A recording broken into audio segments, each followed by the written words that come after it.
அனைவருக்கும் அன்பு வணக்கம். இன்றைக்கி நம்ம சூப்பரான ஒரு டிஃபன் ரெசிபி தான் பார்க்க போகிறோம். இடியப்பம், அது கூட ஒரு சிம்பிளான குருமா.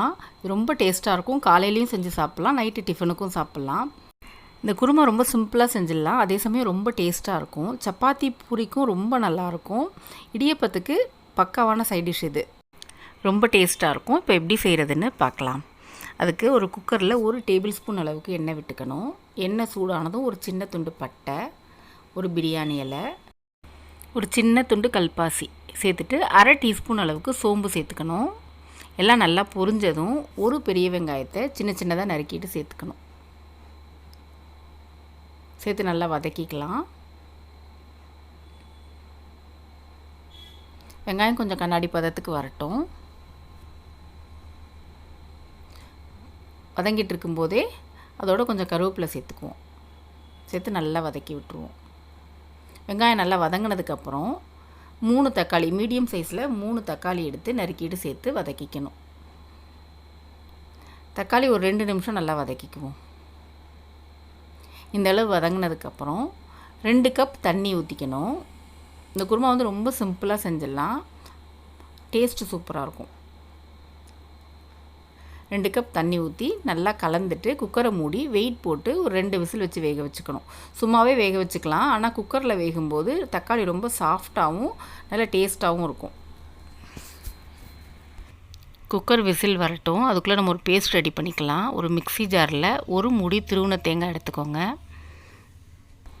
நல்ல ஒரு மீடியம் சைஸ் மூடி, அதை ஃபுல்லாக திருவிட்டு சேர்த்துக்கணும். சேர்த்துட்டு அதோட 2 டேபிள் ஸ்பூன் அளவுக்கு பொட்டுக்கடலை சேர்த்துக்கணும். 6 பச்சை மிளகா, காரம் உங்களுக்கு தகுந்த மாதிரி சேர்த்துக்கோங்க. 6 மிளகா கரெக்டாக இருக்கும். 1/2 டீஸ்பூன் அளவுக்கு கசகசா, 4 பல் பூண்டு, 1/2 டீஸ்பூன் அளவுக்கு சோம்பு, இதெல்லாம் சேர்த்து கொஞ்சமாக தண்ணி ஊற்றி இந்த மாதிரி பேஸ்ட்டாக அரைச்சி எடுத்துகிட்டு வந்துடுவோம். குக்கரும் ஸ்டீம் அடங்கிடுச்சு. பாருங்கள், தக்காளி எவ்வளோ சாஃப்டாக இருக்குது. இதுக்காக தான் குக்கரில் வைக்கணும். திரும்ப அடுப்பை பற்ற வச்சு விட்ருவோம். இது ஒரு கொதி நல்லா வந்ததுக்கப்புறம் நம்ம அரைச்சி வச்சுருந்த தேங்காய் பேஸ்ட்டை சேர்த்துக்கலாம். மிக்ஸி ஜாரை கழுவிட்டு மட்டும் கொஞ்சமாக தண்ணி ஊற்றிக்கோங்க. இந்த குருமா ரொம்ப தண்ணியாகவும் இல்லாமல் ரொம்ப திக்காகவும் இல்லாமல் மீடியமாக இருக்க மாதிரி பார்த்துக்கோங்க. இந்த மாதிரி இருக்கணும். இப்போ இதில் தேவையான அளவு உப்பு சேர்த்துக்கலாம்.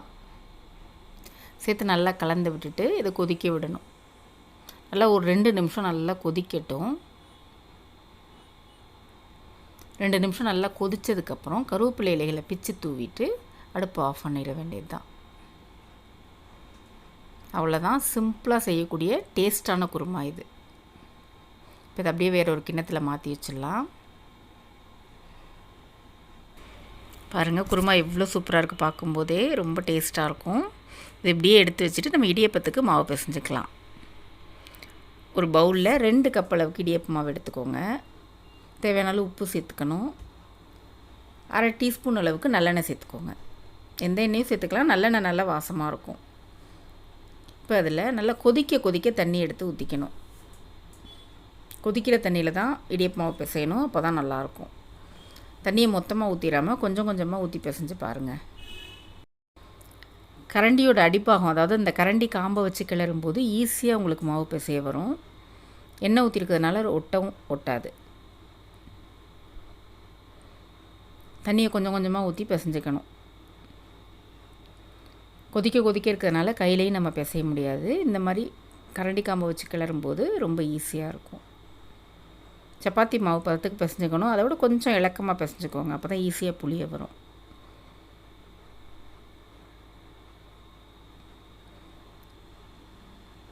பாருங்கள், இந்த மாதிரி இருக்கணும். நம்ம சூடாக இருக்கும்போது இடியப்பம் புளிஞ்சால் தான் நம்ம ஈஸியாக புளிய வரும். முதல்ல இடியப்ப தட்டில் எண்ணெய் நல்லா தேய்ச்சிக்கணும். நல்லெண்ணெய் கொஞ்சம் கொஞ்சமாக ஊற்றி தேய்ச்சிக்கோங்க. இந்த அச்சில் மாவு எடுத்து வைக்கணும். இடியப்ப மாவு எடுத்து வைக்கும்போது கையை தண்ணியில் நனைச்சிட்டு உருட்டி வைங்க, அப்போ தான் சூடு இல்லாமல் இருக்கும். உருட்டி இந்த மாதிரி அச்சில் வச்சுட்டு புளிஞ்சிட வேண்டியது தான். நீங்கள் இட்லி தட்டில் புளியறதுனாலும் புளிஞ்சிக்கலாம், இடியப்பா கட்டையில் புளியறதுனாலும் புளிஞ்சிக்கலாம், இல்லை இந்த மாதிரி அச்சில் புளியறதுனாலும் புளிஞ்சிக்கலாம். உங்களுக்கு எது ஈஸியோ அப்படி புளிஞ்சிக்கோங்க. மாவு சூடாக இருக்கும்போது தான் ஈஸியாக புளிய வரும்.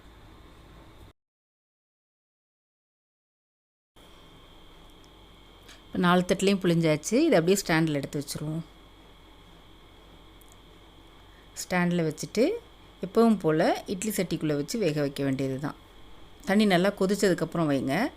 வச்சுட்டு ஒரு 10 நிமிஷம் வேகட்டும். அடுப்பை மீடியம் ஃப்ளேமில் வச்சு 10 நிமிஷத்துலேயே இடியப்பம் வெந்துடும். வெந்ததுக்கப்புறம் சூடாக எடுத்துட வேண்டியது தான். நம்மளோட இடியப்பமும் ரெடி ஆகிடுச்சு.